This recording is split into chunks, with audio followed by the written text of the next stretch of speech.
Hello mga ka-YouTube. September na po pala, no? August nga pala pinaniwalaan ng mga Chinese na Ghost Month. Yun po. So tapos na po tayo dun.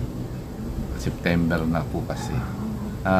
Lahat po tayo nga pala may mga kanya-kanyang multo po na tinatago o ma-hunt sa atin. Yun po yung i-discuss po natin ngayon, ano? Pisa na po natin.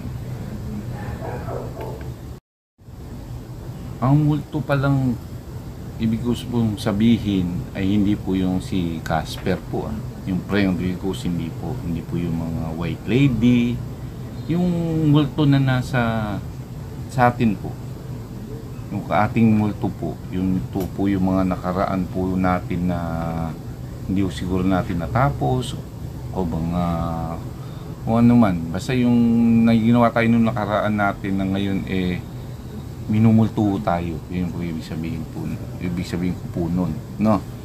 So kung minumulto kayo, sana po magawa natin ng paraan, no? Para ho pampatanggal stress yun. Mahirap po kasi may multo tayong tinatago o nag-hunt sa atin, pampadagdag stress. Sa atin po nagbabawas po tayo ng mga stress, di ba po ba? Di ba, para pag sana po maayos po natin yung mga multo ng mga nakaraan natin, na kung mag-hunt man sa atin, kung hindi man ngayon, bukas o susunod na buwan o susunod na taon, mahirap po yun. Talagang sumusunod po sa atin ang mga multo po natin, yung multo po natin, yung inner ghost po natin na sinasabi po, sana po masolusyonan po natin yun.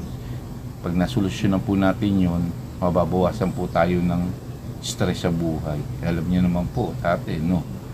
Bawas stress, saya buhay. Hanggang sa muli lang po.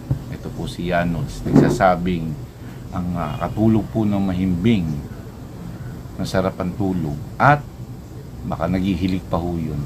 Sige, marami naman po salamat sa panonood niyo. Hanggang sa muli po. This is Yanos signing out.